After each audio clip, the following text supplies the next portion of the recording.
ಅವ್ರು ಹೇಳ್ತಾರೆ ಬಸವಣ್ಣವರು, ಕಿಚ್ಚು ದೈವವೆಂದು ಹವಿಯನಿಕ್ಕುವ ಹಾರುವನ ಮನೆಯಲ್ಲಿ ಕಿಚ್ಚೆದ್ದು ಸುಡುವಾಗ ಬಚ್ಚಲ ನೀರ ಬೀದಿಯ ಧೂಳ ಹೊಯ್ದು ಬೊಬ್ಬಿಟ್ಟೆಲ್ಲರ ಕರೆಬರಯ್ಯ ವಂದನೆಯ ಮರೆದು ನಿಂದಿಸುತ್ತಿರ್ಪರು ಕೂಡಲ ಸಂಗಮ ದೇವ.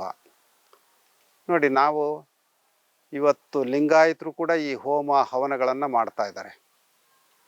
ವಾಸ್ತವವಾಗಿ ಯಾವ ಲಿಂಗಾಯತರು ಅದು ಬಸವತತ್ವವನ್ನು ನಂಬಿಕೊಂಡಂಥ ಜನ ಹೋಮ ಹವನಗಳನ್ನು ಮಾಡಬಾರ್ದು.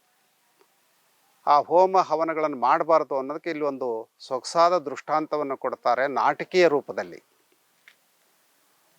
ಒಬ್ಬ ತನ್ನ ಮನೆಗೆ ಪುರೋಹಿತನ ಕರ್ಕೊಂಡು ಬಂದಿದ್ದಾನೆ. ಅವರು ಯಜ್ಞಕುಂಡವನ್ನು ತಯಾರು ಮಾಡಿ ಇವ್ರನ್ನ ಎದುರಿಗೆ ಕುಳ್ಳಿರಿಸ್ಕೊಂಡು ಅವರಿಂದ ಮಂತ್ರ ಹೇಳಿಸ್ತಾರೆ, ಹವಿಸ್ಸನ್ನು ಹಾಕ್ತಾರೆ. ಅದರಲ್ಲಿ ತುಪ್ಪ, ಹಾಲು, ದವಸ, ಚಕ್ಕೆ, ಪೀತಾಂಬರ ಇಂಥವನ್ನೆಲ್ಲ ಹಾಕಿ ಸುಡ್ತಾ ಇರ್ತಾರೆ. ಅಷ್ಟರಲ್ಲಿ ಯಾವುದೋ ಒಬ್ಬ ಹುಡುಗ ಬರ್ತಾನೆ, ಪುರೋಹಿತರೆ ನಿಮ್ಮ ಮನೆಗೆ ಬೆಂಕಿ ಬಿದ್ದುಬಿಟ್ಟಿದೆ ಅಂತ. ಪುರೋಹಿತನಿಗೆ ಎಷ್ಟು ಖುಷಿ ಆಗಬೇಕು, ಇಲ್ಲಿ ನಾನು ಬೆಂಕಿಯನ್ನು ಪೂಜೆ ಮಾಡ್ತಾ ಇದ್ದೇನೆ, ಅಗ್ನಿದೇವ ಅಂತ ಹೇಳಿ, ಆದ್ದರಿಂದ ನನ್ನ ಮನೆ ಮೇಲೆ ಆ ದೇವ್ರು ಪ್ರತ್ಯಕ್ಷ ಆದ ಅಂತ ಖುಷಿ ಪಡಬೇಕು. ಆದರೆ ಯಾವ ಪುರೋಹಿತನಾದರೂ ಖುಷಿ ಪಡ್ತಾನ?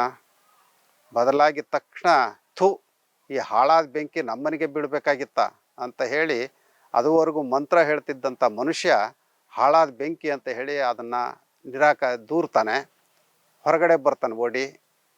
ಮುಂದೆ ಮಾಡೋ ಅಂಥ ಕ್ರಿಯೆ ಏನು? ಇಲ್ಲಿ ಅವನು ಪೀತಾಂಬರಗಳನ್ನು ಹಾಕಿಸ್ತಾ ಇದ್ದ, ಬೆಣ್ಣೆಯನ್ನು ಹಾಕಿಸ್ತಾ ಇದ್ದ, ಎಣ್ಣೆಯನ್ನು ಹಾಕಿಸ್ತಾ ಇದ್ದ, ತುಪ್ಪವನ್ನು ಹಾಕಿಸ್ತಾ ಇದ್ದ.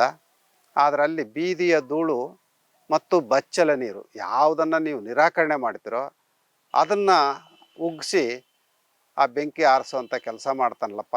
ಈಗ ನೀವು ಆಲೋಚನೆ ಮಾಡಿರಿ, ಬೆಂಕಿ ದೇವರ ಮತ್ತು ಅವನು ಇಂಥ ಮೂರ್ಖ ಕೆಲಸ ಮಾಡ್ತಾ ಇದ್ದಾನಲ್ಲ, ಇದನ್ನು ಹೆಂಗೆ ನೀವು ನಂಬ್ಕೊಂಡು ಬಂದ್ರಿ?